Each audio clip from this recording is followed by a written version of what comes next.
You can describe the financial markets in a lot of ways, but boring is not one of them.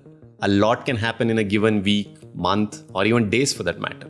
And whenever something big happens, we instinctively turn towards the experts to understand what's happening. But most often than not, we end up with more questions than answers because the experts use all sorts of fancy language, jargon, and they'd rather look smart than try to explain what's happening. And we also can't turn to our friends because we turn to the experts precisely because most people around us don't really understand anything about finance. And this is a problem I've faced numerous times in my own career. So whenever something big happened, I try to speak to the experts, but more often than not, I end up scratching my head. This had been running on our minds for a long time, so we figured we might as well do something. So we're starting this new podcast series called as Please Help Me Understand, where we'll speak to some of the smartest people in finance to understand what's happening. In the first episode, I wanted to learn about gold, so I reached out to the good folks at the World Gold Council. It's an industry body for all things gold. I spoke to Krishan Gopal, who's a senior analyst, and Jeremy de Pessimier, who's the asset allocation strategist at World Gold Council, to understand what's happening with gold, why do people invest in gold, why does gold prices go up, and a lot of other things. So it was a fascinating conversation. I learned a lot, and I hope you enjoy listening to it as much as I did recording it. Hi Krishan, hi Jeremy. Thank you so much for joining this. Like I was telling you before we started recording, gold is one of those very crazy asset classes. Not a lot of people understand how it works, what's happening in the market, etc., etc. Since I've been a long-time fan of all the research you folks have put out, so I reached out to you to understand all the dumbest possible questions I have about gold. So that's the background. So thank you so much for making the time, and thank you for joining this podcast. You're very welcome. Thank you for having us. So my name is Krishan Gopal. I'm a senior research analyst here at the World Gold Council. I've been in the gold market for about 13 years. So hopefully I'll be able to provide a few answers that you and your audience will find useful. Got it. Jeremy, a little bit of your background, please. Yeah, so my name is Jeremy de Pessimier. I'm the asset allocation strategist at the World Gold Council. And from my side of the business is very much about, researching, writing, publishing our views on the economy, on the markets, and what that means for gold within a portfolio context. So really, we're here to try and educate investors about the benefits of adding an allocation to gold within their broad-based portfolios. Got it. So that perfectly sets up the context because even though we are one of the largest gold markets, at least by the amount of jewelry we seem to wear, we don't understand how the investment side of gold as an asset class in a financial markets context seems to work. It's relatively early days for us because I think even though we had a gold ETF for a while now, it was relatively small in size. But at least in the past, call it a decade, the amount of flows, the AUM, etc., has increased. So I wanted to, because we are also price takers, because gold's prices are set in London and then we just take the price in India.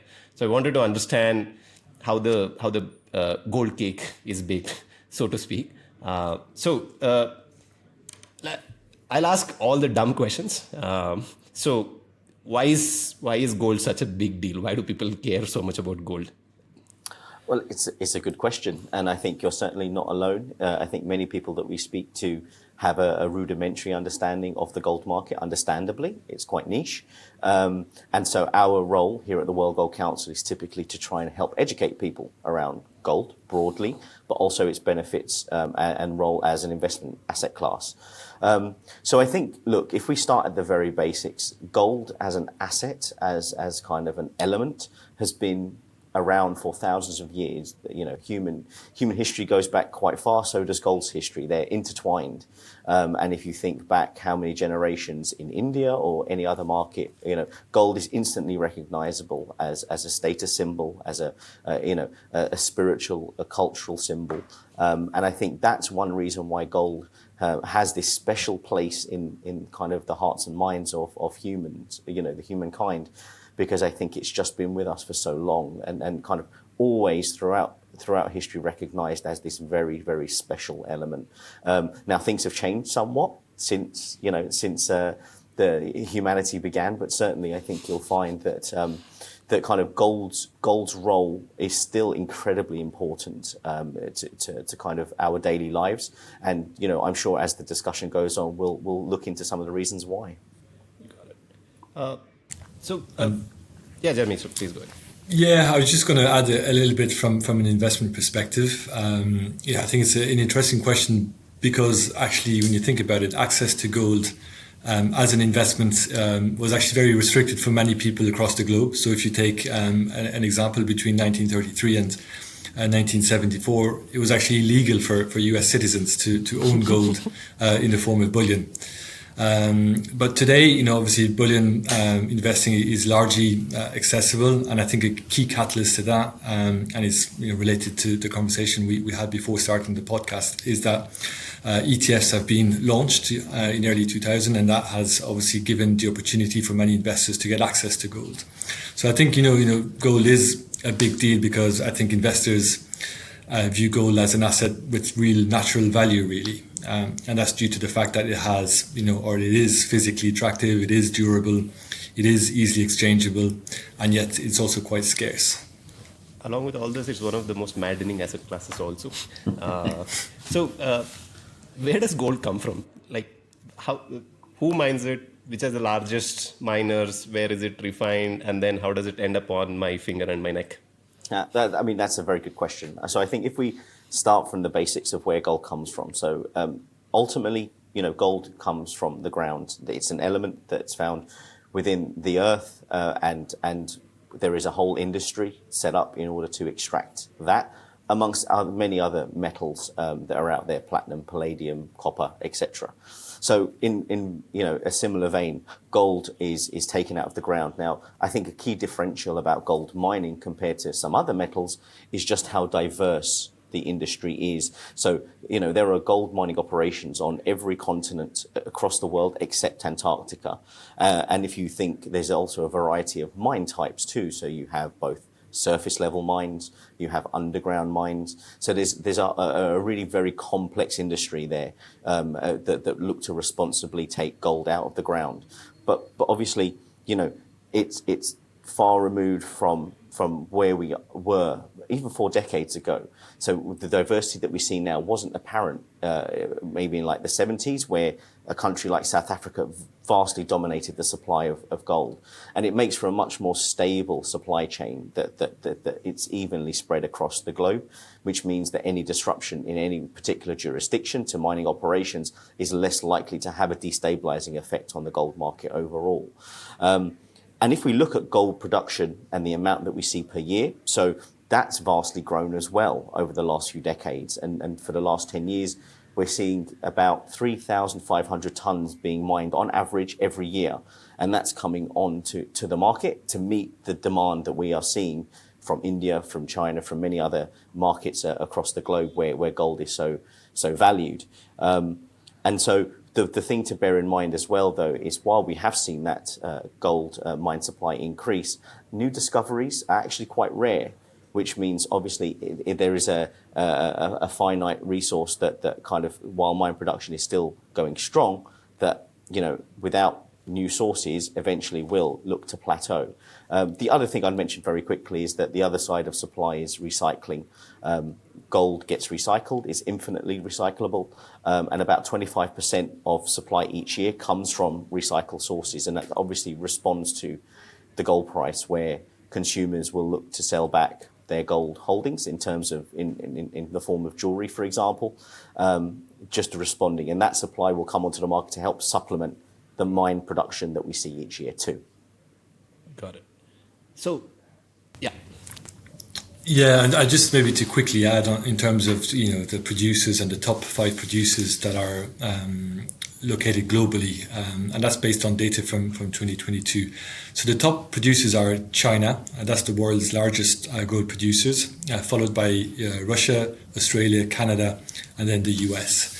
And what we're also seeing is that West African nations, such as Ghana, Mali, Burkina Faso, have also grown in importance over the recent years, with several now firmly within the top 20 in terms of country producing gold.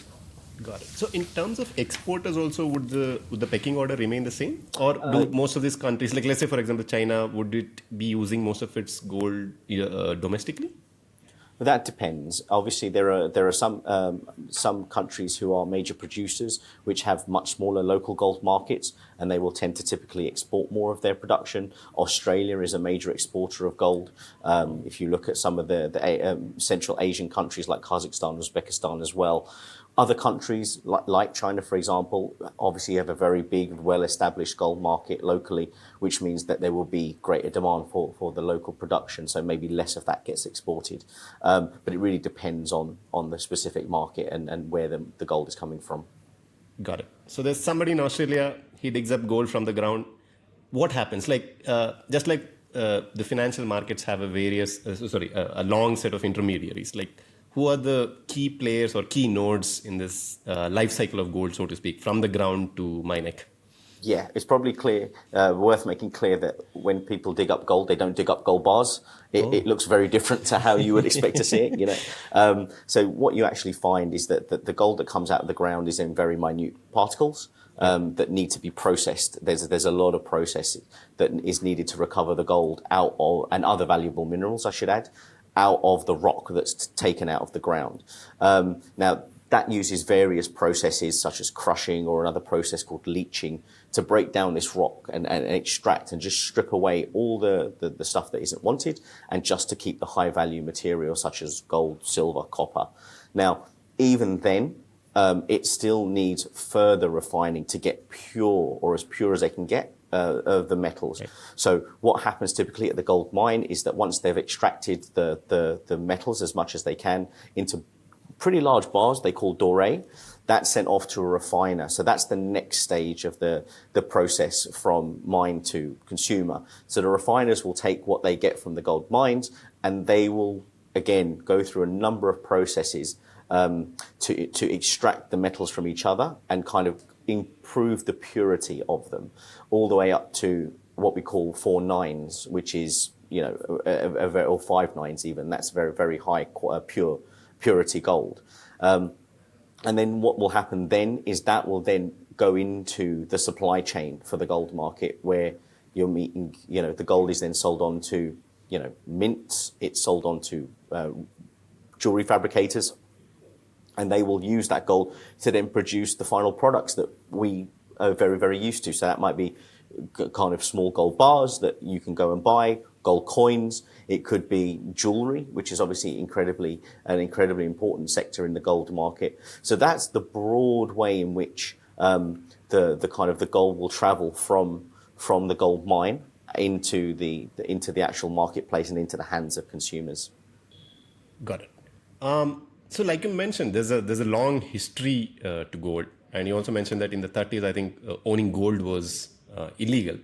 So since it has such a long and diverse history, like, how has the gold market itself changed? Because at the top of my head, I can remember Nixon's gold window going off, the price characteristics changing, the introduction of gold ETFs, I'm sure must have changed the structure of the market. Like, what are those, just at a 10,000 foot level, walk us through how the gold market itself has changed through the millennia. Yeah, I mean, the gold market has changed hugely. I mean, we talk about long time frames, but even in the last 30 years, we've seen significant change in the gold market and the structure. So if you think about where we are now, we're at a much more diverse place, both on the demand and the supply side. If we think back to the 90s and even some of the 2000s, consumer demand, and by that we mean kind of jewelry and technology, that was the main driver of demand. But what we kind of saw throughout the 2000s was actually that kind of shrunk, and the investment motive for holding gold, and central banks became much greater shares of the gold demand that we see each year nowadays. So it went from somewhat concentrated in terms of where the demand was coming from to now much more diverse to kind of the 4 broad sectors that we often talk about, which is jewelry, technology, investment, and central banks. But that's at a sector level. If you talk about it at a geographic level too, we've also seen a shift in demand. Asian demand has grown from a much smaller proportion to now accounting for a much larger proportion of the annual gold demand that we see each year. In fact, Asian demand now accounts often for around 60 or so % of world demand every year. And that's led by the two key players, which is India and China, which somewhat reflects the kind of the wealth expansion that we've seen over that time in Asia in particular. But that's on the demand side. If we take a look at the supply side, we also, as we've already talked about, we've seen some changes on the kind of the production side. Between 1992 and 2002, for example, we've seen a big increase in the amount of gold being taken out of the ground, but it's a slightly lower rate than we saw in demand. But we've already mentioned about how not just the increase in the amount of gold, but actually its diversity of where it comes from. So the distribution of mine production is very important too, and it's much more diverse and balanced, as Jeremy mentioned. We've already spoken about the top 5, but some other areas such as West Africa have become more important. And again, that kind of diversity in the supply as well as the demand side now that we've seen compared to a couple of decades ago makes the kind of the gold market a lot more balanced. And in fact, it's something that we describe as its self-balancing nature. So depending on the economic environment that we're in and what prices are doing, different sectors of demand and supply will react differently, and they often help to balance each other out. So, for example, when the price is high, we might see that jewelry may come off slightly, but investment may increase. And then if the reverse were true, we might see, jewelry become more affordable, so that demand pick up, whereas investment might wane. So that, again, that balancing nature that we've seen both on demand and the supply side helps create a lot more stability in the gold market compared to many other assets. Got it. Like I mentioned, gold is a very controversial asset class, so to speak. It tends to evoke the most diverse range of opinions I've ever seen compared to any other asset class. Like one hedge fund manager, I remember, called it a barbarous relic, and another person called it a pet rock. It gets funnier as we go along. People say that, gold doesn't give you dividends, gold doesn't generate any cash flows, you're just storing it in a locker and it does nothing, it's just a magical rock. What don't people understand about gold? Why are all these views about gold wrong? I think you're right. I mean, there's different views out there in the markets. I think also a widely perceived drawback of gold, to your point, is that it does not provide any regular income, unlike other asset classes. And I'm thinking of bonds, property, even equities that provide you with a dividend. But the reason for that, I think it's quite simple. Gold has no credit risk. So unlike bonds, where, the higher the credit risk, the higher the yield, that doesn't actually apply to gold. Gold does not bear, any counterparty risk as such. There is no promise to repay. So that's why it's a very unusual and not a very traditional asset class. And that means then that investors rely on price appreciation then to benefit from gold. And in this regard, gold has a good track record. It has generated long-term positive returns in both good and bad economic times. So to your point, people do see it as an unusual asset, but it has, the numbers I think speak for themselves. It has outperformed many other major asset classes over various investment horizons. If you look at gold's performance in rupee over 3-year, 5-year, 10-year, even 20-year, it has some pretty good returns there. Got it. Apart from the fact that gold has historically tended to appreciate, we'll get into the reasons why. Is that the biggest reason why I, as an investor, should? Is that all I, as an investor, should care about? Are there any other characteristics that make gold a good asset class worth considering in a portfolio construct? It's a good question. And I think when it comes to the investment landscape, I think one of the fundamental attractions of gold is that it's viewed as a safe haven asset. So it's not all about returns. I think, that the main characteristic for gold is that it is a safe haven asset, meaning that during periods of, say, economic uncertainty or heightened geopolitical risk, investors have historically turned to gold for protection, pushing its price up. So as such, you can think of gold as a form of portfolio insurance, and it can help provide some downside protection during market turmoils. And the reason for that is actually is quite simple. The reason it's been able to provide protection and has been an effective diversifier is really down to the fact that it has a low correlation to other risky assets such as equities or high yield or listed property.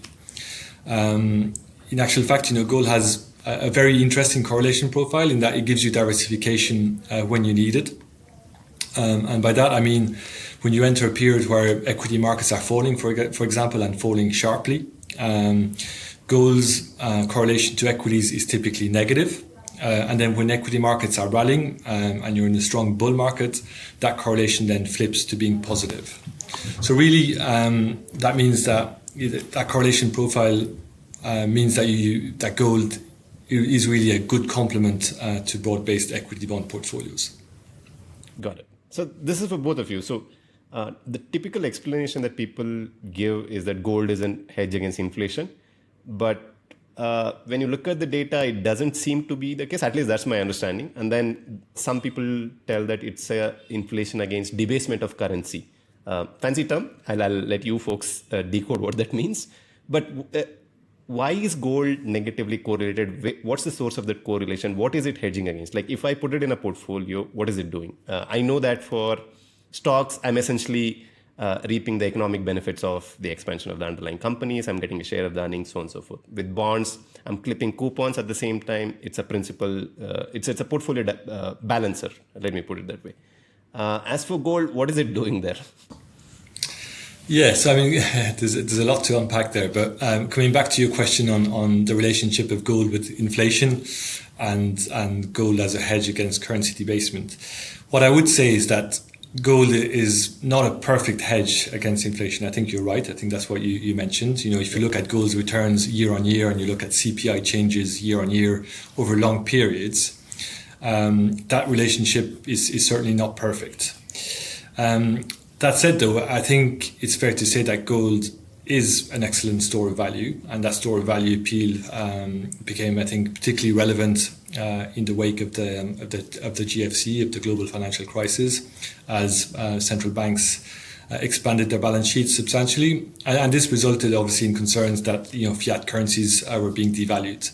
Right. If you look at more recent history, then, for example, in the wake of the COVID-19 pandemic, the growth of central bank balance sheets was even larger then, with some huge stimulus packages. And as a result, then again, many investors turned to gold in order to hedge themselves against currency devaluation and preserve their purchasing power over time.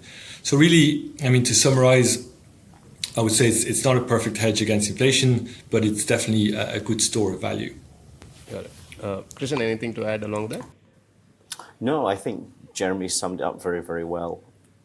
Got it. So just expanding a little bit on the inflation angle, does gold behave differently during different inflationary regimes? Like, for example, during periods of moderate inflation, is its return profile different? Or during periods of, let's say, I don't want to say hyperinflation, but during high periods of inflation, does the return profile change? Is there any interesting observations there? Yeah, I mean, we have some interesting statistics there. And what you can see, as I said, coming back to my previous answer, that the relationship is not perfect, right, but we do see some sort of a relationship all the same. So as inflation rises, typically the gold returns are typically higher. And you can segment that inflation environment or regime in different ways. But when we look at it from a dollar perspective, often what we look at is look at a very low inflation environment, so say 0 to 2%, a more moderate inflation regime, which is 2 to 5%, and then anything above 5%.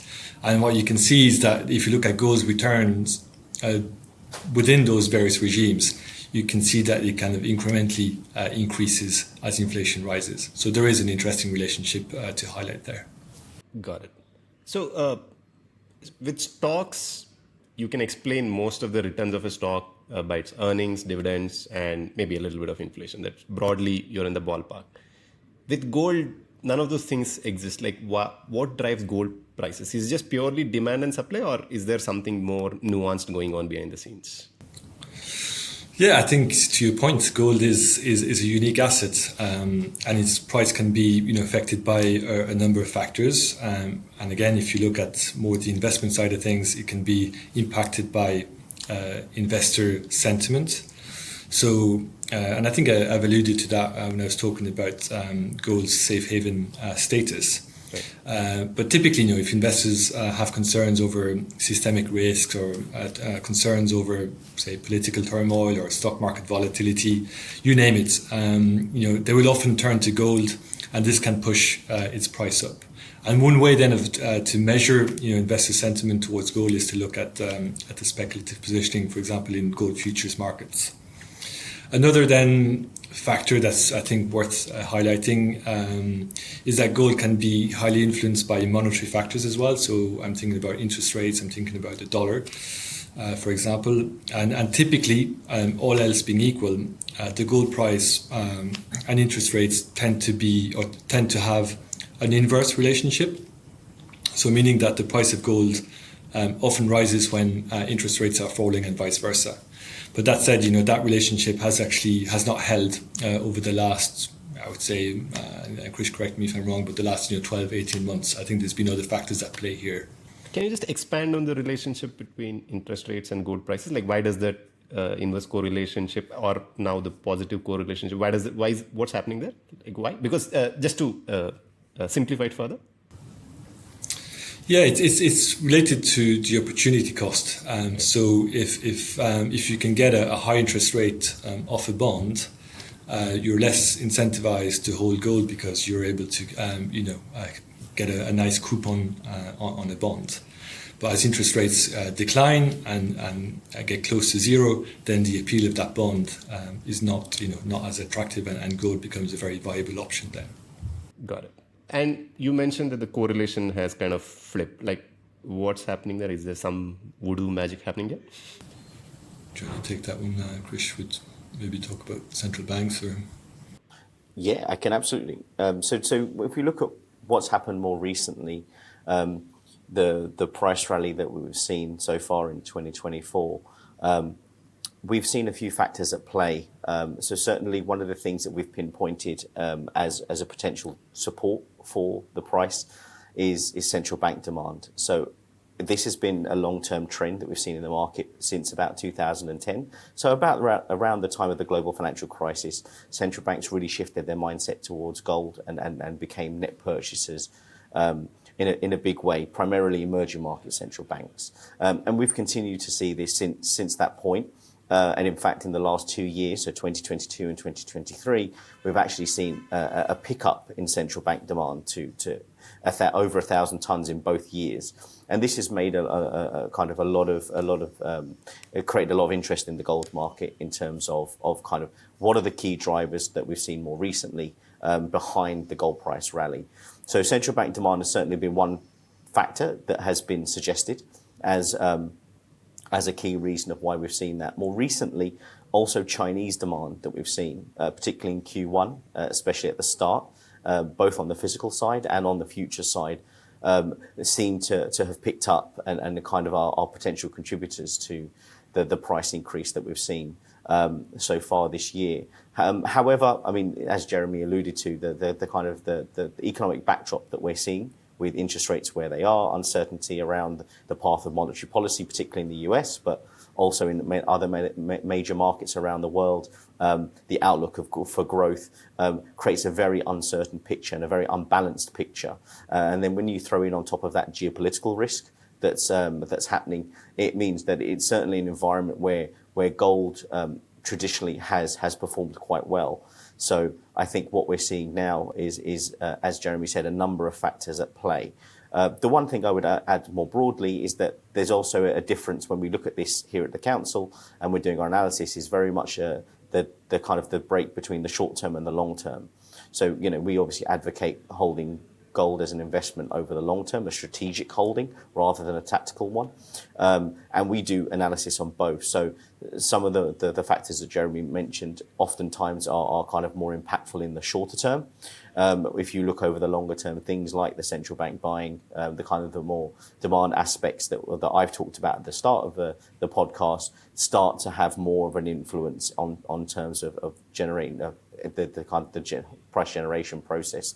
So there are a number of ways to look at this, and kind of it's not a simple task to try and unpick exactly what's driving the gold price at any one particular time. Sometimes it's more obvious than others. Certain headlines or certain central bankers making comments here and there will have a noticeable impact. But oftentimes it's never just one single driver or two. There is a whole host, and Jeremy mentioned the different relationships that we have between those factors. So things can change over time, and what may have kind of influenced gold in a certain direction one way may not repeat that in a future period.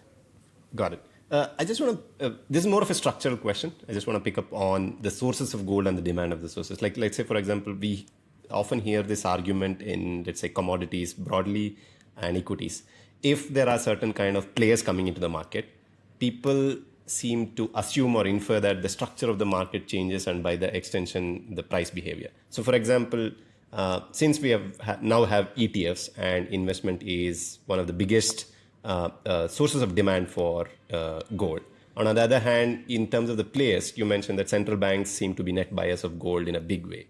So, because these are all two large sources of demand and supply on both sides, does that change the price behavior? And to your point, like you mentioned, the speculative positioning on the future side. So all this put together, like the nature of the intermediaries and participants, does it change the structure of gold market and the gold prices?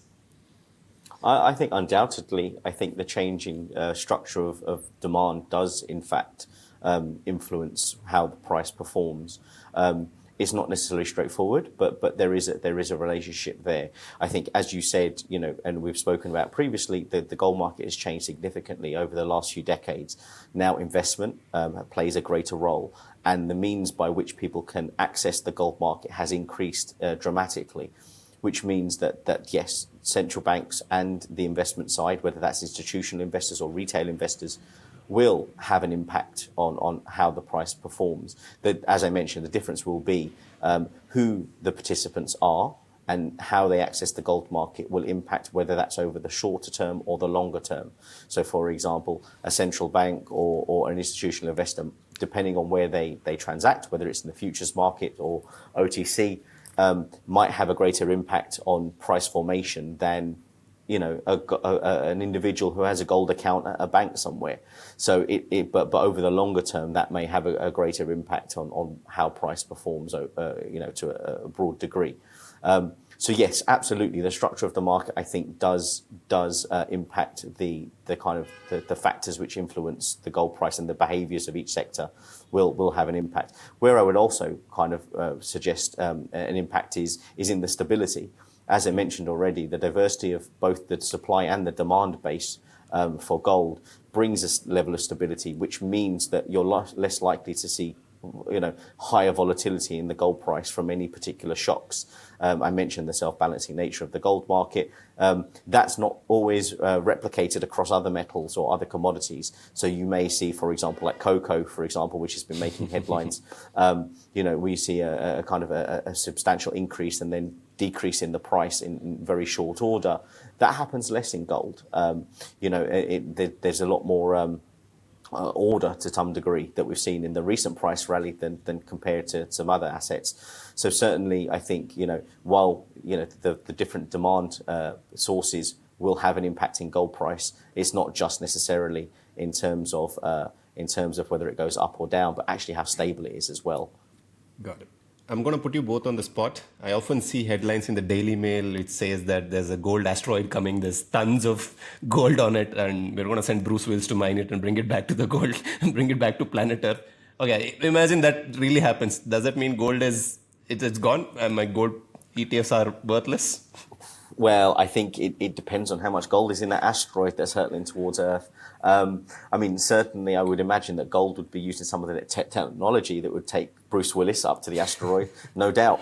But again, it's very difficult to be sure. I mean, you've got to think around the economics of mining gold on an asteroid. I mean, in theory, it's possible, but who knows how much that would cost and whether it would be economic to do so. Because obviously, the more supply potentially would have a price impact, which, would potentially impact the economics of asteroid mining. But equally, there are sources of gold on the ground still to be mined. Right. There are estimates made consistently about what the reserves are that haven't been mined yet. So while gold, it will be finite, that we don't feel like that all of it is out of the ground just yet. There's still a good way to go. But yeah, I mean, it's an interesting hypothetical, but I don't think it poses any immediate risk to anyone's gold investment. Got it. So you beautifully explain some of the potential drivers of gold prices and also the structures of the market. Does this vary based on the geography? Like in India, is the price of are the drivers of gold prices in India different from, let's say, China or the US? I think at a top level, potentially not. If you think of some of the drivers that Jeremy mentioned in terms of the kind of the financial aspects, so monetary policy, and not just what's happening locally in India, across the world, it will have an impact. The international gold price will feed down into prices that are seen by Indian consumers. But within that, there will be some more local factors. So, for example, local taxes on gold that comes into the country as imports, for example, will change things slightly. If you look at the local supply and demand dynamics in India or China, that will impact the price that the consumers in those markets see. If, for example, there's a supply crunch and there's heightened demand, then the local price will go up relative to the international gold price. And something we always talk about in the gold market is the premium and discount in different markets. So whether gold prices in a particular market are higher than the international price or lower. And again, as I've kind of alluded to, there are a number of factors that can be into that: local taxes, demand, supply dynamics, currency moves. Again, can also have a big impact because the international gold price is priced in dollars. So obviously, when that gets translated into rupees or renminbi, it obviously has an impact as well. So yeah, there can be divergences between what the international price is and what people see more locally. But within that, it's interesting because again, unpicking the factors that are driving that can be very market specific as well. Whereas previously we spoken about the kind of the global gold market and what impacts the international gold price, there are some regional factors as well that we do in our analysis also take into account. Got it. Would you have some thoughts on what's the case in India aside from taxes and central bank comments? Is jewelry demand and investment demand the biggest in India from whatever you've seen from your research? I certainly think from the jewelry and bar and coin side, India is still, an incredibly big market, the second only to China. So that certainly will have an impact of what we see. More recently, in the first quarter, we saw incredibly high gold prices in India, I think all-time records, which had an impact on demand. So I think in the short term, as we've spoken about, I think the price will have an impact the other way around rather than demand having an impact on the gold price necessarily. Obviously, it will have some impact, but more of a price taker. But I mean, Jeremy, I don't know if you want to touch upon the investment angle. I think you've summarized it pretty well, Krish. Nothing to add here. Got it. So this is for both of you. So one thing I recently learned is there is such a thing as gold premium or discount. I didn't know that it existed. Like, what's the premium measured against? And like, how does the discount premium works? Can I start arbitraging and making this risk-free trade? So yeah, I mean, you're absolutely right. So the premium and the discount is the local gold price. So what consumers will see when they go into their jewelers or their local bank. And when that's compared to the international gold price, then whether it's higher or lower will determine whether it's at premium or at discount. Now, obviously, the international gold price is priced in dollars, so we have to factor the local price in local currency converted into dollars to make the comparison. But yeah, there's a lot of information in the premium and discount, and again, you know, we often talk about it when we're writing our research in terms of India and China, for example, about how that differs from the international gold price and the reasons why. So you know, whether that's having an impact because demand is weaker in a particular quarter or particular year, whether there's a supply angle to it, maybe there are lower imports, for example.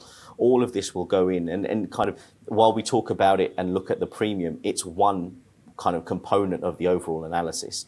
You know, we try to be very thorough when we're kind of looking at the market to try and understand not just whether the price is in premium or discount, but to also understand what are the contributors and what does that mean about the market, not just in terms of a kind of demand and supply now, but overall sentiment. Will this have an impact going forward if there is a premium, if there is a discount? You know, how is demand looking or supply? So it's kind of, you know, we look at it from a number of different angles, trying best to assess what we see. I think in terms of the arbitrage, it's unlikely that's an easy thing to do. It will likely be eliminated if it does exist. There goes my chance of being rich. Yeah, exactly. I'm sorry to disappoint you. Yeah, I think, you know, if you think about the different markets and the kind of the costs that go into moving gold around, etc. I think it's often incredibly difficult to kind of make any serious money this way. Otherwise, me and Jeremy wouldn't be working as analysts. We'd be on a beach somewhere.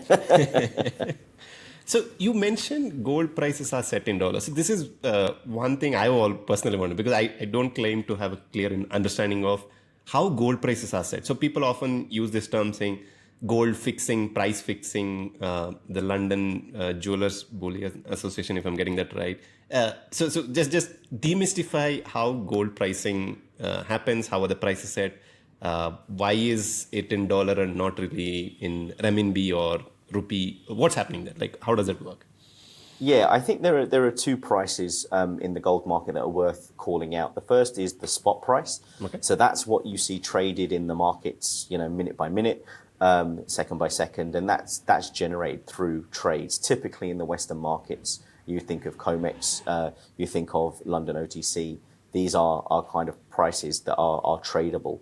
And historically, traditionally, they've been priced in dollars, which is why the international gold price is priced in dollars. And that's understandable given, you know, the financial system that we have. The international financial system pretty much is based on dollars. Right. So gold is done so as well. So that's the spot price. And that's typically what you see if you've got a trading screen and it's constantly blipping up and blipping down. That's what you're seeing. So the spot price is what I see on the exchanges. It could be futures or it could be... Yeah, correct. Right. Correct. That's right. And then, but if you have a look at... the LBMA price that you mentioned, the London Bullion Markets Association, the fixing, which is now just the price, it's an auction-derived price. Okay. Now, this is done at a certain time, twice a day in London, by a number of participants who are bullion banks, right, who will, you know, submit prices at that time, and a price will be set, and that will be just a reference price. So at this time, this was the reference price for gold. And typically that's used within the industry for things like pricing contracts, whether it be for hedging, for example. So it's a kind of a benchmark price, if you want. And so while that's priced in dollars as well, it's a price at a point in time rather than a spot price, which is constantly moving. So, but it gives the industry, the gold industry, something to mark themselves against or mark contracts, etc. Against. So those are the two kind of key prices that we look at. When we obviously talk about dollars, yeah, as we've already mentioned, that's the standard price. But again, there are local prices. There are gold prices in renminbi. There is gold prices in rupees, in Turkish lira, because that's what local consumers in those markets will see. So it's just that they start with the international gold price, and there are a number of factors, as I said, local taxes, you know, demand, supply dynamics, etc., that go into forming those more local prices. And then we can compare that against the international price to see where different markets are sitting. But that's generally how the price formation happens at a very top level. Got it. I'm sorry, I just have one question. This is related to the structure of the gold market and the demand, and this is one question I had. So it's a dumb question, so please bear with me. So you both mentioned the impact of monetary policy on gold. The fact that if bond yields increase, there's an opportunity cost of holding gold, and hence it makes no sense to hold gold. Is that the only? Are interest rates the only channel through which gold prices are affected, or are there any other factors specific to monetary policy or central banks that affect gold prices?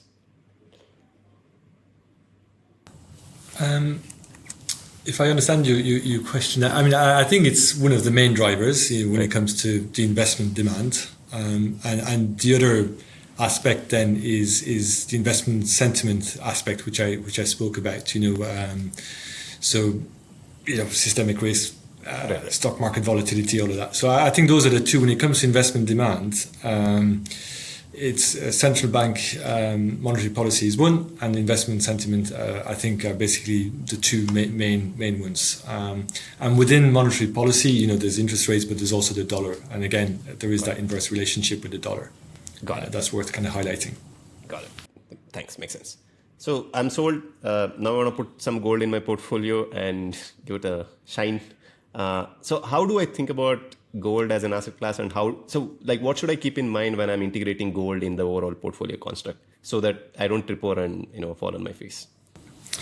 Yeah, no, sure. I mean, I think a lot of the concepts that we've discussed, so far that Krish has highlighted and that I've spoken about earlier apply. I think the first thing to note when you think about a portfolio is that, or including gold in a portfolio, is that gold can contribute to growth within a portfolio. It's not only an asset for the bad times.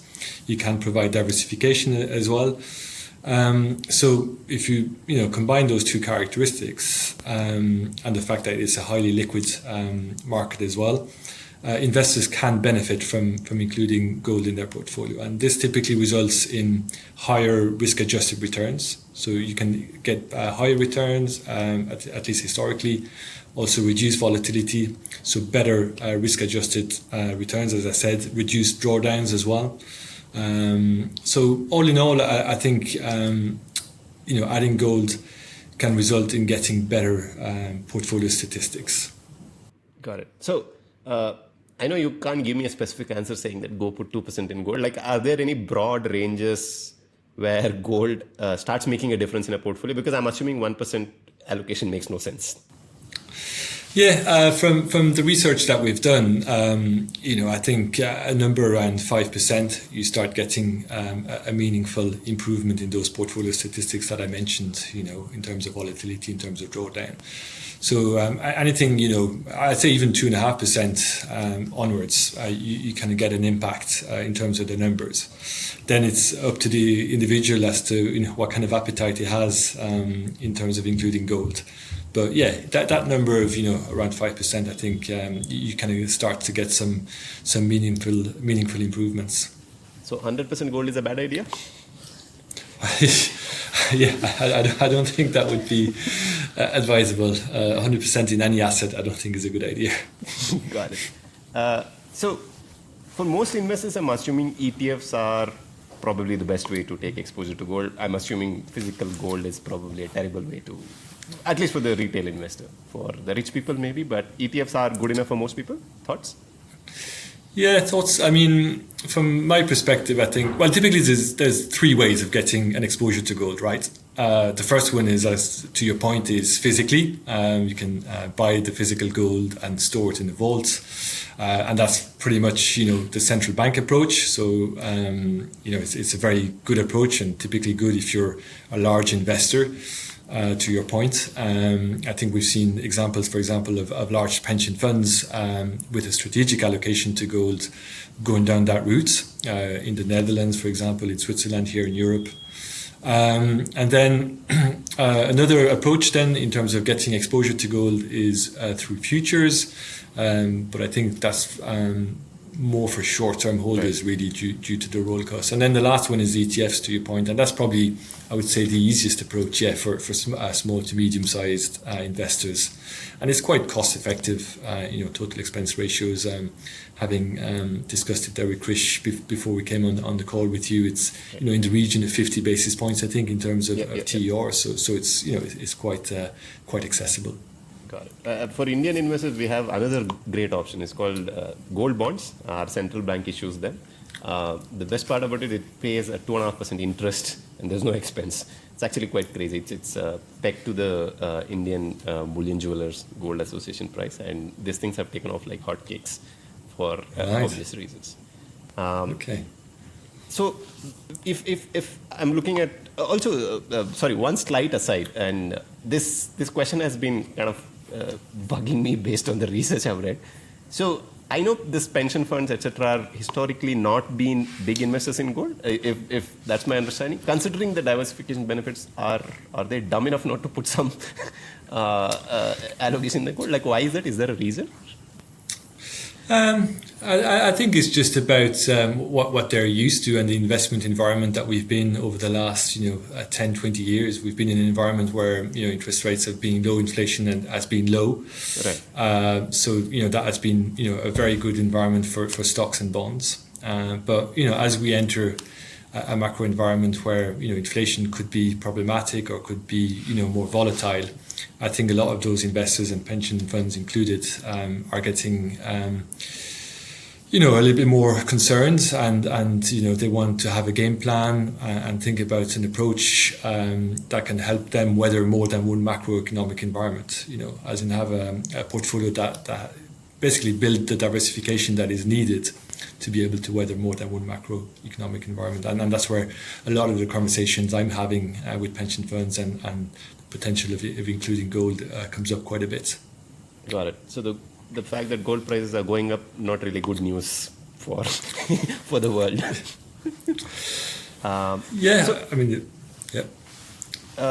So the one other question I had is, so if let's say I'm about to make an allocation to the stocks, there are 10 billion valuation metrics I can look at, P ratios, CAPE ratios, whatever not. So if I'm about to make an allocation to gold as a lay investor, so what am I really looking at? Because the only thing I have access to is price. So is there any way, like, are there metrics to value it? Is there such a thing called as fair price of gold? Is that even a thing with gold? Yeah, I think it's an important question, obviously, because long-term investors need an expected return in order to be able to make an informed portfolio allocation decision.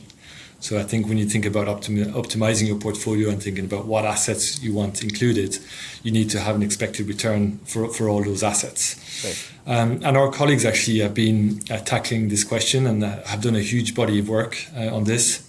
And that work highlights basically the empirical importance of economic growth in driving gold demand in the long run. So actually the research shows that gold's price over long horizons is actually driven by two components. There is an economic component and there is also a financial component, which we've discussed, for example, interest rates, etc. But really it shows that GDP is actually the primary driver in the gold price in the long run. That piece of research is going to be published soon. I really do think it's groundbreaking. So I would urge anyone that is interested to keep an eye out for it. We'll link it in the notes as well. So we've kind of more or less covered the framework, so to speak, to think about gold allocations, the return drivers, what are the factors that influence the gold prices, so on and so forth. So in all this, have I missed asking you guys or anything else? Like, are there any common misconceptions, or where do you often see people going wrong with people thinking about investing in gold? Like, what are those common misconceptions or wrong notions, so to speak? Yeah, it's a good question. I think one common misconception I would say is around liquidity. Okay. I think many investors I interact with are actually very surprised when I tell them that gold is a highly liquid market. It's something that they didn't quite comprehend. If we think about it, average daily trading volumes for gold is around or is north of 160 billion a day. Wow. Across those various markets that we spoke about and that Krish mentioned, OTC, futures, ETFs. And for context, that's broadly the same as US Treasury bills. So I think, it's important to highlight the fact. As big as Treasury bills. Yeah, it is. It is in terms of the daily volumes. Yeah, so it's a market that is capable of accommodating large buy and hold investors. I don't think there's any concerns from that perspective. Got it. Chris, any mistakes that kind of make you go mad? Only my own. I think a lot of the misconceptions about what we touched upon at the beginning, before the call started, really was about a lack of understanding around gold. Fundamentally, but as an asset as well. As Jeremy mentioned, there are some preconceptions out there in terms of how liquid it is, what type of returns it provides. And again, a lot of our research is around trying to make clear that, those can be measured and kind of they're not necessarily what people already believe. But equally, it's about also educating people who are completely new to gold, have no knowledge outside of maybe gold, is used for jewelry, for example. And while that's still very important, it's an incredibly important investment asset too. So I think a lot of it is down to not just misconceptions, but just a lack of knowledge. And that's kind of where the World Gold Council has kind of fit in, really, is to try and to help educate people on gold broadly, but also specifically as an investment asset. And the work that we do kind of tries to address everything that we feel is relevant. So I think a lot of the discussion that we had today has been really useful to kind of touch upon a lot of key points, because gold is an incredibly complex market in terms of its breadth, its geographical diversity, the kind of sources of demand, sources of supply, and in some ways it's incredibly unique. And there are a many number of investors out there who don't consider gold or kind of stick with more mainstream assets that could benefit potentially from gold, and that's the kind of message we try to get out there, to say that look, it's worthy of consideration when you're making your investment decisions. And if you have any preconceived notions around gold as investment, well, maybe pause and have a think, and maybe have a look at our research to see whether what you think is backed up by the numbers or just what you've heard from friends and family or colleagues. So yeah, that's the kind of thing that we try and work against. Makes sense. And I can attest to the fact that the research you folks put out is incredibly insightful. So if any of the listeners are listening to this, if you have anything, any questions about gold, if you need any data about gold, I think World Gold Council website, it's an amazing resource. I just want to step back to the previous question. I missed asking this. So there's to the point about misconceptions. One of the misconceptions is that people often say that gold is as volatile as stocks, and it makes no sense to put two equally volatile stocks in the portfolio. And they often tell you that instead of a buy and hold allocation, which would potentially pay off with a lot of diversification benefits, you're better off having a tactical allocation. By that I mean having some sort of a timing indicator, which basically tells you get in and get out. What's wrong with this one? Yeah, again, a question that I get a lot. I think my view is that it's not one or the other. Between tactical and strategic. Obviously, gold performs best in times of market stress or growth shocks. As we've discussed, through many of your questions, it has a well-known ability to protect, against tail events. That said, though, it's actually very hard to time these events. So I think it's sensible to have some exposure to gold at all times, as in have a strategic allocation as a base. And then, if you feel confident in terms of your ability to time the market, then you can tactically overweight or underweight that position depending on the market environment that we're in. Got it. Now for the most spiciest question I have for you. Bitcoin versus gold. We've seen with the launch of this ETFs, somebody called Bitcoin the millennial gold, because apparently the younger generation seems to be buying, at least in the US, where ETFs for Bitcoin on our physical Bitcoin, they seem to be buying ETFs because a lot of flows are going in. There's also the other argument that gold, and just like gold, Bitcoin has a fixed supply, so the characteristics are similar. If so, why would you buy this old shiny metal? Why not the new kid on the block? Is gold dead? Is Bitcoin the new gold? I think the short answer is no. Yes. At least that's my view. I think cryptocurrencies obviously continue to capture the imagination of investors, and for reasons that we all know, it's their exponential growth over the past few years. And by the way, I'm no Bitcoin expert, but to my mind, Nobody gold is. and Bitcoin. Gold and Bitcoin are very different, I think, fundamentally and practically. I think from a fundamental perspective, to my mind, Bitcoin is a highly speculative asset. Its volatility profile, its drawdown risks, its correlation to other assets is very different to gold. So if you dig down and you look at those numbers, you can see that the two asset classes are not similar in any way. Bitcoin has an annualized volatility, I think when I looked at it last, of nearly 200%. Wow. If you look at monthly returns since 2011. Gold, on the other hand, has a volatility in the region of 16% if you look at it in dollar terms. Drawdowns as well, for Bitcoin, they've reached numbers such as minus 70, minus 80%. Gold's drawdown profile is nowhere near that.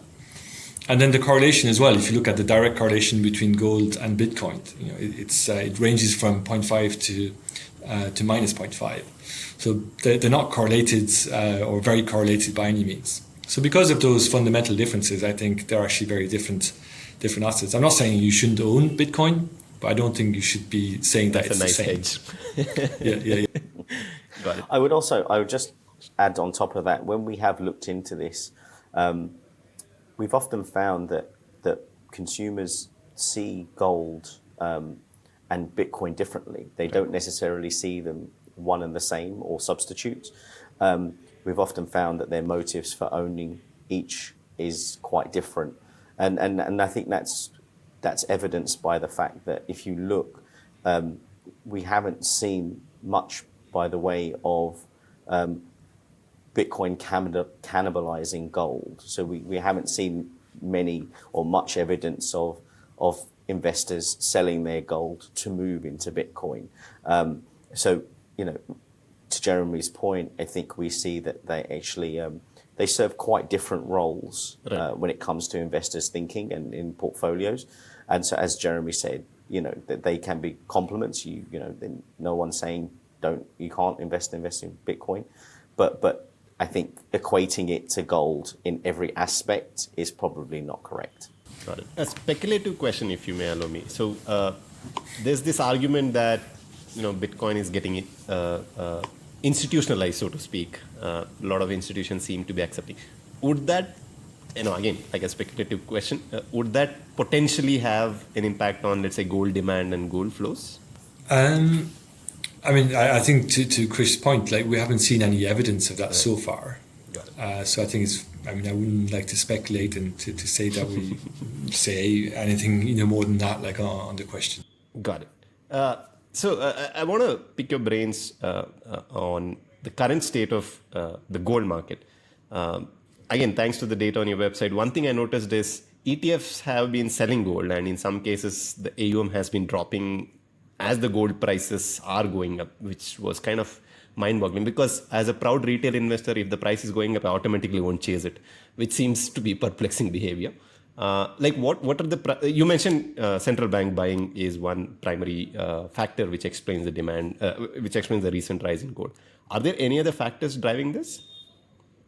So it's interesting what you mentioned about ETFs. You're absolutely right. So historically, they tend to have a pretty strong relationship with the gold price, as you would expect. But that seems to have broken down over the last few months, particularly over the price rally that we've seen recently. Now, the one thing we should bear in mind is that gold ETFs have been seeing outflows for quite some time now. This hasn't just started happening when the gold price rallied. The trend has been in place. What we didn't see is that actually we didn't see ETFs or ETF investors participate in the gold rally. So gold continued its rise, and central banks continued their ETFs continued their outflows. Now, again, this is somewhat surprising. At a top level, we can see that that we saw outflows, but then when you dig down into the regions and to the countries, you start to see some differences. So if you look at our numbers, and all available on our website, you can see that the majority of the outflows were accounted for by North America and Europe. Now, not necessarily surprising, because the largest and most liquid funds are based in North America, Right. and to a lesser degree in Europe. So when you see outflows there or moves there, they're likely to dominate the picture. Now, if you contrast that to what we saw in Asia recently, actually we've seen a slightly different picture. We've seen actually inflows. Now, these were led by Chinese ETFs, gold ETFs, but certainly it's a slightly different picture. We've seen a more positive relationship with the price kind of move from ETFs. So while the top level number is influenced by what happened in North America, when you break down by region, there are differences, as we've spoken about in previous questions, that, oftentimes there are local market dynamics which are going to impact how certain sectors of demand behave, not just compared to other sectors, but compared to other geographic markets too. So if you have a look at what we've seen, actually, the West investors seem to have been almost profit-taking to some degree Right. on the recent gold price rally, which is something we typically see Asian investors do. And on the flip side, we've seen Asian investors actually buy into the rally rather than what they normally do, which is sell, which is something Western investors tend to do. Right. So we've seen a bit of a role reversal in behaviours in the first quarter, at least, in kind of the ETF space and also the bar and coin space, I should mention. But again, you mentioned central banks, as I mentioned previously, they have continued to be buyers of gold. Despite the gold price rally, their overall volumes on a monthly basis have come off slightly in February and March, and we're starting to get data for April. But we're still kind of seeing interest from central banks despite the increase in price that we've seen. So, as I mentioned previously about the strategic nature of some investment, central banks tend to be much more strategic investors, whereas there is at least an element of ETF investment which is a bit more tactical. And you will see, obviously, when the gold price moves, there will be certain level of flows that comes in or out of ETFs because of the nature of they're so accessible, easy to kind of get in and out, and the market, to Jeremy's point, is so liquid that they're able to do so. Central banks, we've seen, much more strategic. They have a plan to buy and they will stick to it. But obviously, we'll wait to see over the coming months to see how the gold price may impact the amount of which they buy and potentially which they sell too. So it's been a real interesting time in the gold market the last couple of months to really figure out, how the market adapts to the gold price and the gold rally that we've seen, not just from an investment standpoint, but also in the kind of consumer standpoint when you're thinking about fabrication. So jewelry, technology, for example, it all goes back to my initial point about, a very diverse market in terms of demand and changes in price performance will impact them differently. So it's kind of very much worth looking at it a very holistic view to see how everything moves and then dig into the detail, which is typically how we do some of our research. Got it.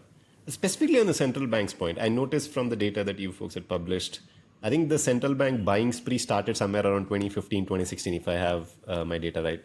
Before that, I don't think they were big on it. And also, my reliable CNBC headlines tell me that US is going bankrupt. There is deglobalization. The world is ending, which is why central banks are buying. Am I right? Is the world ending? Why are they buying so much gold? Well, I can't answer the question about the world ending. We'll have to wait and see. But certainly for the central bank trend, we've actually seen central banks be buyers since 2010. So a bit longer than Right. you mentioned. Since about the time of the financial crisis, they really shifted into being buyers. And if you look at over the period from like 2010 to 2021, roughly, the average buying was about 400 to 500 tons a year. Wow. So it's not an insubstantial amount at all. They were very, very solid buyers. Now, that jumped up to over 1,000 tons both in 2022 and 2023. So it's kind of accelerated in the last couple of years. And already in 2024, we've seen, very, very healthy demand as well. So it's looking like the momentum that they've had over the last couple of years is continuing into this year. Now, the reasons why they're buying gold is a good one. Central banks are notoriously cagey about what they say, understandably. They have a very large impact on the markets at times. Right. So I think, we run a survey here at the council every year where we survey central banks. And one of the questions that we ask that I always point to is there reasons why they hold gold as an asset? And, consistently through the years, we've been doing about 6 years or so, and we're about to publish our next iteration of the survey, that we consistently see that to the answer to that question is gold's performance in a time of crisis, its role as an inflation hedge or as a store of value, its effectiveness as a diversifier, its lack of default or credit risk, all kind of reasons for holding gold that are very appropriate for the environment that we're in. There's a huge amount of uncertainty, both economic and geopolitical, that we've seen still relatively strong levels of inflation. While they've come down, there's question marks about whether we're going to see a pickup. Some of the more recent prints have suggested that the war against inflation certainly isn't over, or the fight against inflation isn't over in the US and elsewhere. So there are still a lot of questions. And so I think those answers that central banks have given us previously of why they hold gold are still just as relevant as they have been. And, we don't have a crystal ball. We can't tell if the world's going to end, and we don't know what the next couple of months is going to bring for sure. But certainly if you look, I think we can be fairly confident to say that it's unlikely that all the troubles in the world and the inflation picture and the geopolitical risk is going to disappear, anytime soon. It's likely that we're going to remain in an environment that's conducive for gold investment. And the reasons that central banks gave are probably likely to be just as relevant, in the coming months. Got it. Despite the lack of your crystal ball, going forward, how are you thinking about gold's path forward? I'm not asking you for a forecast, but in your head, what's the framework you're using to think about how gold is going to do forward? This is for both of you. Yeah, I think from a macro perspective, if we take a step back, I think one of the most important questions today for investors is whether the tighter monetary conditions will bring about a soft landing, particularly for the US economy. And if you look at past experiences, that suggests that it's actually going to be quite difficult. Monetary tightening to the extent that we've seen over the last 18 months or so has often or always, if not always, preceded a downturn. So I think that's how we're thinking about it. If we were to move into this more challenging investment environment, one with also potentially greater geopolitical instability, which Chris mentioned, one with more inflation volatility as well. I think gold, can be supported going forward, and I think investors should, look closely at the portfolio benefits that gold can bring if we were to enter such an environment. Got it. Chris, any other thoughts on that? No, I would echo everything Jeremy said. I think from a fundamental standpoint, if you look at the different sectors of demand, I think it's very, very much linked to what the price performance may do. As I mentioned previously, in India, we've seen record prices, but by no means is it just India. We've seen record prices across a number of different currencies. So, and that will have an impact. So I think, the gold price has stabilized in the last few weeks. I think we need to see where the price path goes. And again, we don't forecast the gold price, so we don't have any indication on that. But certainly, I think, where the price goes, how it performs, its stability, whether consumers or investors get used to gold at these higher levels, I think will all be instructive to see how the gold market and demand performs over the coming quarters. It's something that we have to wait and see. We publish a report quarterly, our Gold Demand Trends report, where we look back at the latest quarter. And so, as we get closer to the end of this quarter, we'll start getting information and data on how things have performed on top of the more frequent data that we get in between. And then we can start forming a picture. It's one of those where we really have to kind of take a look back to get a better understanding. But I certainly think, it's an uncertain environment. I think the reasons to hold gold, certainly from an investment standpoint, are still very much there. Makes sense.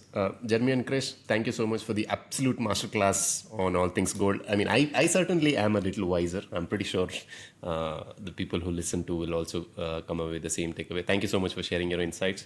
Apart from your website, are there any other places where you folks share your insights so that people may follow on social media?